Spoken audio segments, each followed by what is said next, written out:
All right. So thank you very much for the invitation to be here, especially to the organizers. I think Simmons gave an excellent introduction to the topic of climate change and the depressing aspects of current trends. And it's also good to see how many initiatives and activities are happening here at Brown. One might even consider relabeling it as Green University and not Brown University, because I think it's a lot greener than a lot of other universities. The work that I'm going to present here is joint work with two of my co-authors. I want to thank them. I'm deeply indebted to their insights and all the work that we've done together. It's with Rick van der Ploeg from the University of Oxford and Larry Karp from UC Berkeley. In general, it'll be more broad brushes what I'll be talking about, because on the one hand, those are very big topics that we're talking about in 10 to 12 minutes, as it was informed coming here. Is not a lot of time to plan everything in here. And on the other hand, a lot of the things that I'm going to be talking about are still in flux. So there's not a lot of research consensus or concrete numbers that we can point to, but people are looking at some of these aspects and trying to grapple with them and wrap their heads around them.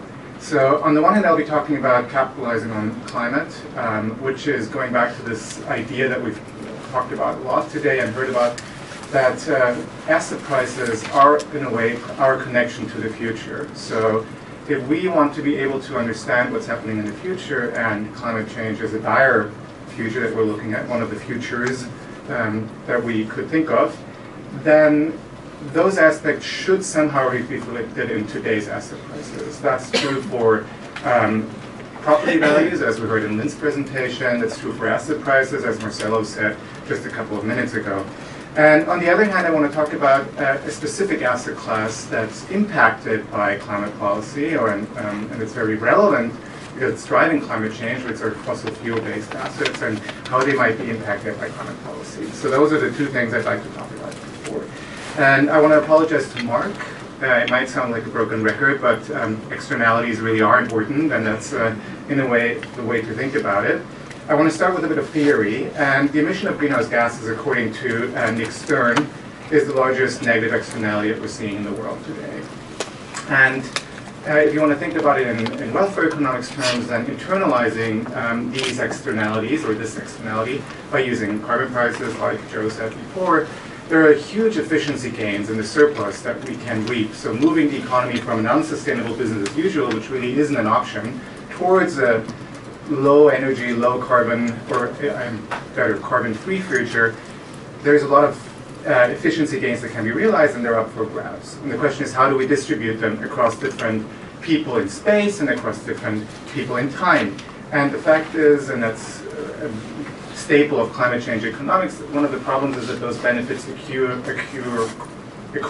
in the future, while the costs of it accrue today. So the question is, how can we have some of these benefits capitalized in today's assets as a way of, in a way, motivating self-interest economic agents to do something about climate change if they only care about their assets, even if they don't care about the future. So in a way, utilizing, harnessing market dynamics in order to do something about climate change. And the direction of these changes are not quite clear. That's some of the work that I did with Larry Karp. It can go either way. It's also going back to what Marcelo said, that there is the question of how do interest rates respond, which might sound a bit obscure to people in this room. The economists might understand what I'm talking about. But that's one of the aspects where there's not, I think there are a lot of more research is needed, both theoretical and empirical, to understand how do asset prices really respond to climate policy.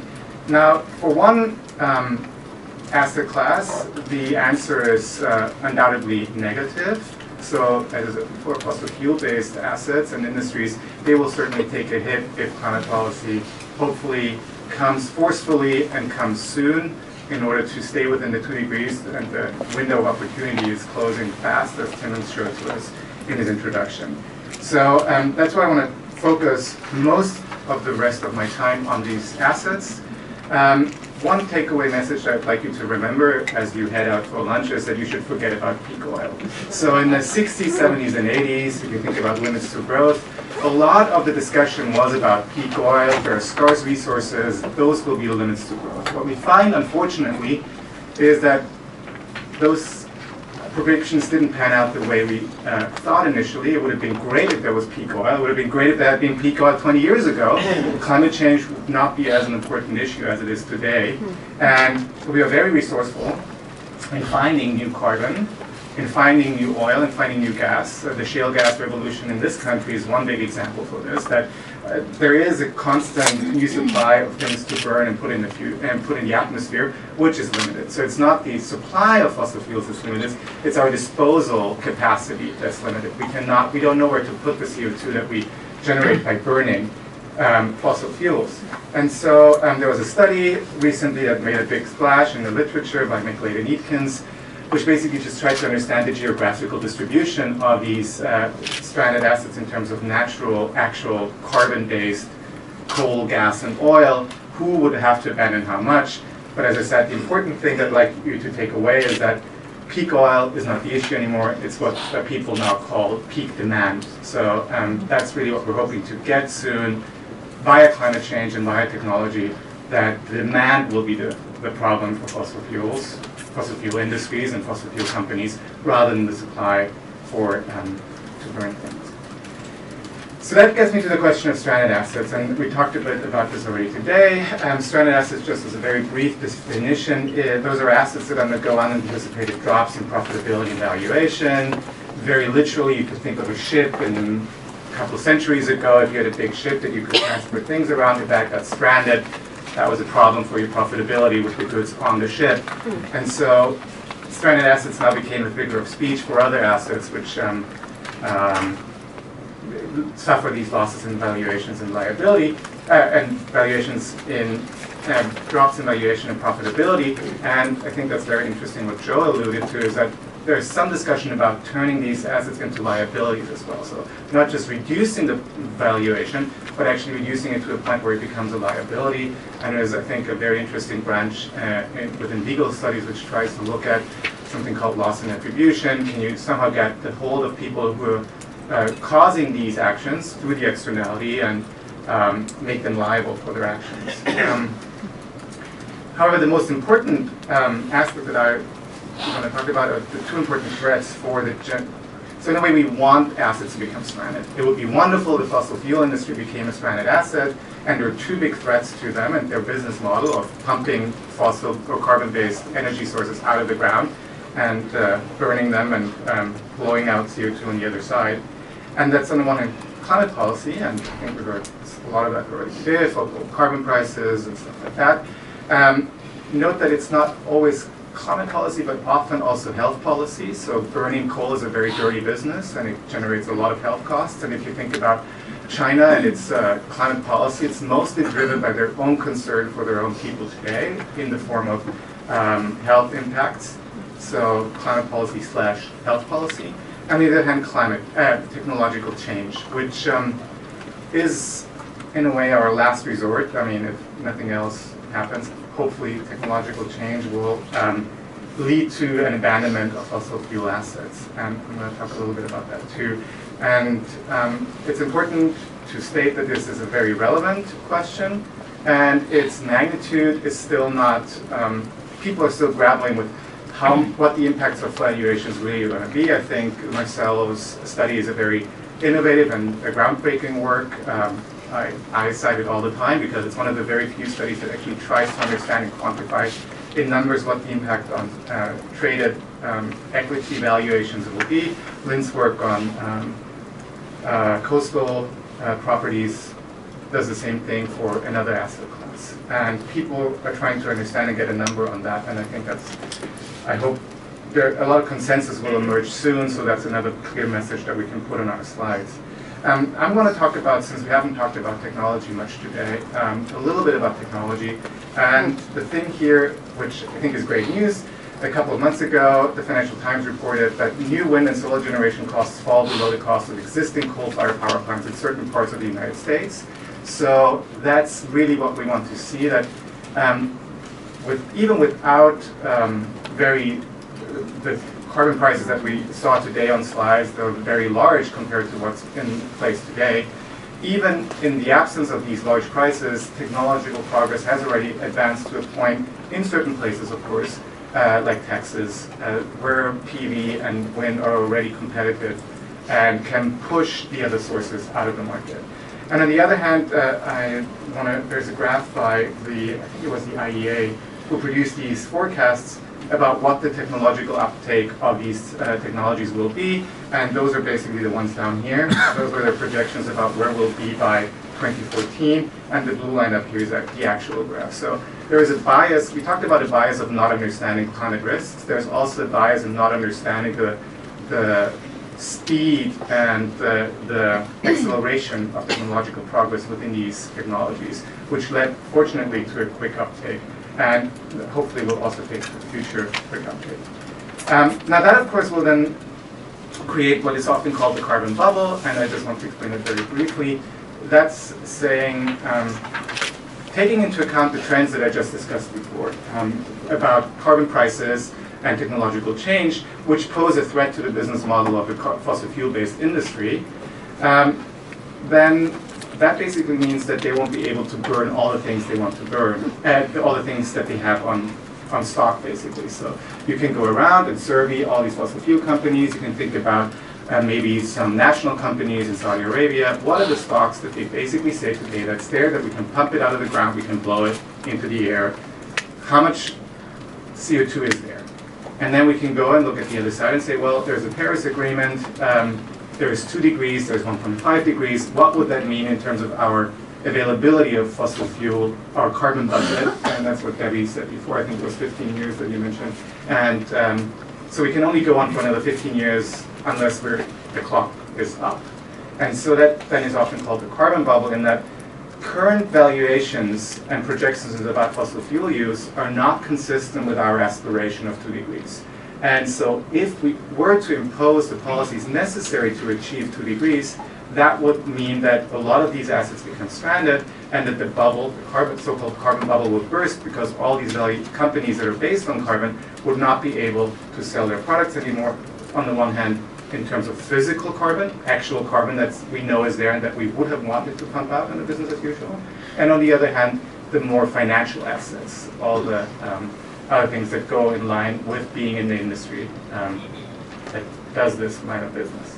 So that's the carbon bubble, and people are saying, well, there's a carbon bubble and that should change. Now, there are a lot of expectations about the future. Maybe the market knows more than we do in this room, and it's more realistic, and it says, well, really we're going to a 4-degree world that humans show us all the dire consequences of it, but this is where we're going to, and so we're really right in anticipating there will be a market for our product.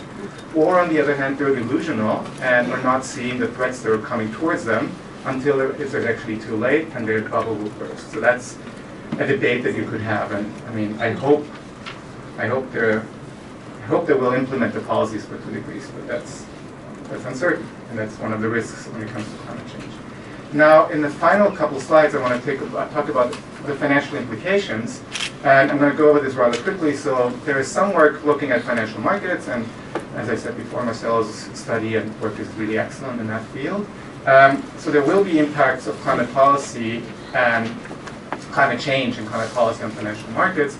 Now, more recent work that also tries to understand if there are some systemic risks to these assets. So if there is, think about the mortgage and housing market in the United States in the Great Recession, could it be conceivable there are contagion risks from a drastic revaluation of one class of assets spilling over into other asset classes, spilling over to the financial system, which then leads to a recession again. And so there are some indications for these contagion risks, and people are now conducting climate stress tests to understand what would happen if climate policy was imposed. There is not a lot of solid research consensus on this yet, but people are trying to grasp at different ways of looking at the problem. And I just wanted to flag it that there is a systemic risk and contagion for the financial system that could spread and hopefully would break in the sense that there is climate policy which leads to a strong decrease in the valuations of fossil fuel companies. One risk that we also didn't talk about today is the country risk. So of course there are a lot of countries in the world which are based on the business of oil.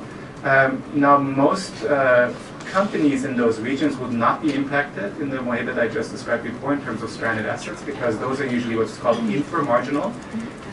it's just a lot of cheap oil on the Saudi Arabian Peninsula, so climate policy would not impact them so much. It would rather impact the ones that are in other regions of the world first, because they're where it's more costly to extract fossil fuel.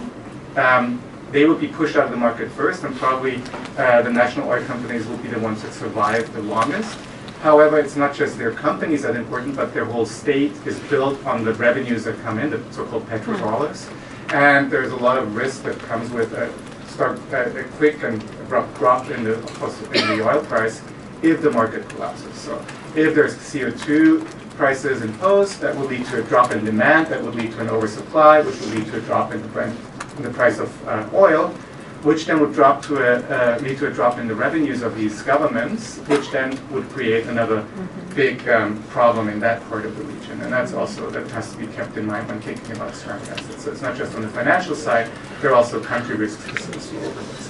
And at the very last, I would like to talk about US coal a little bit, because I think it's very interesting to see a historic example of how quickly and abruptly fossil fuel valuations can change. There was a chairman of Arch Coal quoted in the Wall Street Journal in 2011, and that's based on a study by the Columbia Center on Global Energy Policy, which basically, where that chairman was quoted saying, I actually think the next decade for coal is going to be one of the best decades we've ever had. Note that was 2011, that was shortly after the Great Recession. People were hoping that there's an uptick in economic output, the economy is recovering. Coal should have recovered together with steel production. However, what really happened is, due to the innovation in the shale gas sector and some other aspects that we can talk about later, that's very fitting for the coal industry of the United States. The undertaker away, the reapers coming for them. 5 years later, if you look at the market valuation, is that they lost 99% of their market cap because their market broke in, and that nobody wanted coal anymore. Gas was much cheaper. So, most importantly, in the electricity sector, companies shifted from coal towards gas, which led to the fact that there was no business opportunity for these companies anymore. And within 5 years, 99% were wiped off the balance sheet. So, it's interesting for two aspects. First, people didn't anticipate it, so there were not really rational expectations in that sense. And on the other hand, once it happened, it didn't happen slowly over time, over a couple of decades. It happened within a couple of years and was very quick. So I think that's interesting. And so I like to call US coal the canary in the coal mine, because we're the first to go. And here are the quick takeaways. I don't think I really have time for that, so I'll just leave it up. Thank you all for your attention. Thank you.